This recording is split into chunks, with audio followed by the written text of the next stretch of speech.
ఒకప్పుడు పవన్ కళ్యాణ్ అంటే 2 చోట్ల పోటీ చేసి ఓడిపోయిన వ్యక్తి.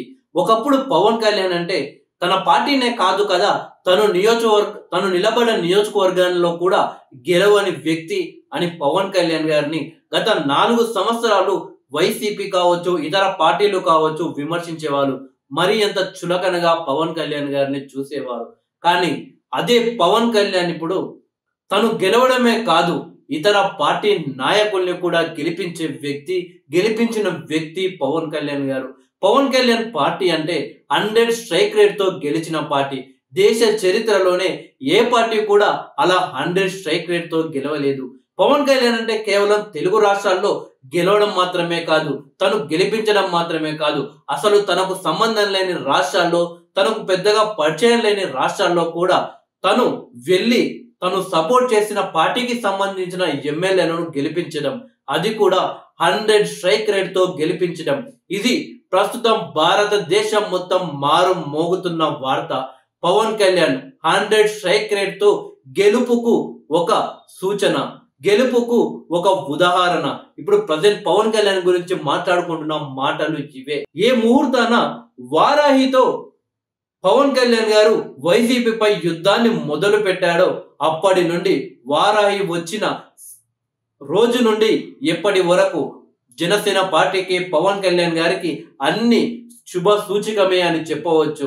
నిజంగా పవన్ కళ్యాణ్ గారు ధర్మం వైపు అంత బలంగా నిలబడతారు కాబట్టి ఆ దేవుడు కూడా పవన్ కళ్యాణ్ గారిని అదే విధంగా ఆశీర్వదిస్తున్నాడు. గతంలో పవన్ కళ్యాణ్ అంటే తెలుగు రాష్ట్రాల్లోనే పవన్ కళ్యాణ్ ని కొన్ని రాజకీయ పార్టీలు చులకనగా చూసేవి. కానీ ఇప్పుడు అదే పవన్ కళ్యాణ్ ని దేశంలో ఉన్న చాలా పార్టీలు పవన్ కళ్యాణ్ గారు మా రాష్ట్రానికి వచ్చి మాకు సపోర్ట్ చేస్తే బాగుంటుంది అని భావిస్తున్నారు.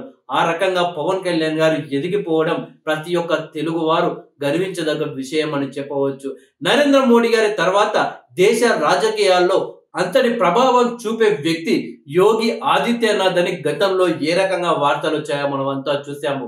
ఏ రాష్ట్రంలో ఎన్నికలు జరిగినా కానీ ఎన్డీఏ తరఫున మోడీ, అమిత్ షా వెళ్ళొచ్చిన తర్వాత ఆ బాధ్యతలు యోగి ఆదిత్యనాథ్ కు అప్పచెప్పేవారు. ఆ రకంగా యోగి ఆదిత్యనాథ్ గారిని అన్ని రాష్ట్రాల్లో ఎన్డీఏని గెలిపించుకోవడానికి అవసరమైనంత ఆయన సేవలనైతే ఎన్డీఏ కూటమి ఉపయోగించుకునేది. అయితే ఇప్పుడు లెక్కలు మారాయి. ప్రస్తుతం శ్రీ నరేంద్ర మోడీ గారి తర్వాత పవన్ కళ్యాణ్ రాజకీయాలను భవిష్యత్తులో శాసించేది అని ఒక వార్త అయితే వైరల్ అవుతుంది. నిజమే, పవన్ కళ్యాణ్ అంటే హిందూ, ముస్లిం, క్రిస్టియన్ ఇలా 3 మతాలకు సంబంధం లేకుండా అందరూ అభిమానించే నాయకుడు. ఇన్నాళ్ళు తెలుగు రాష్ట్రాలకే పరిమితమైనటువంటి పవన్ కళ్యాణ్ ఇప్పుడు మహారాష్ట్ర, తమిళనాడు రాజకీయాలను కూడా ప్రభావితం చేస్తున్నాడు. హిందూ ధర్మంపై పవన్ కళ్యాణ్ చేస్తున్న పోరాటం కావచ్చు, హిందూ ధర్మం గురించి పవన్ కళ్యాణ్ గారు చేస్తున్న పోరాటం కావచ్చు, దేశ రాజకీయాలను భవిష్యత్తులో మార్చే అవకాశాలు క్లియర్ గా కనిపిస్తున్నాయి. అందరూ ఏదైనా ఒక మతం గురించి పోరాడితే ఇతర మతాలను అవమానించడం కావచ్చు, ఇతర మతాల గురించి పట్టించుకోకుండా తన మతం గురించి పట్టించుకోవడం కానీ మనం చూస్తున్నాము. కానీ పవన్ కళ్యాణ్ రెండోవే. పవన్ కళ్యాణ్ యొక్క సిద్ధాంతం ప్రతి ఒక్కరిని ఆకర్షిస్తుంది.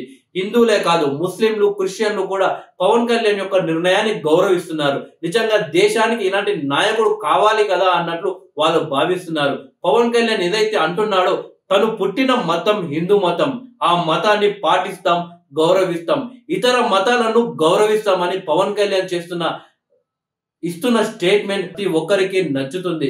నిజమే, మనం ఏ మతంలో పుట్టామో ఆ మతాన్ని పాటించడం మన బాధ్యత. ఇతర మతాలను గౌరవించడం అది మన బాధ్యత. సో అందరూ కూడా ఇదే ఫాలో అవుతే భారతదేశం ఎంత గొప్పగా ఉంటుందో అది ఊహించుకుంటేనే చాలా అద్భుతంగా ఉంటుంది. కాబట్టి ఇలాంటి నాయకుడిని ఎన్డీఏ ప్రభుత్వం ముందుకు తీసుకువస్తే దేశంలో అన్ని మతాలు కలిసికట్టుగా భారతదేశం గురించి ఆలోచించే అవకాశం ఎక్కువగా ఉంటుంది అని ఎన్డీఏ కూటమి నాయకులు కూడా ఆలోచిస్తున్నారట. నిజానికి మహారాష్ట్ర ఎన్నికల పుణ్యాన పవన్ కళ్యాణ్ ఒక్కసారిగా జాతీయ నాయకుడైపోయాడు.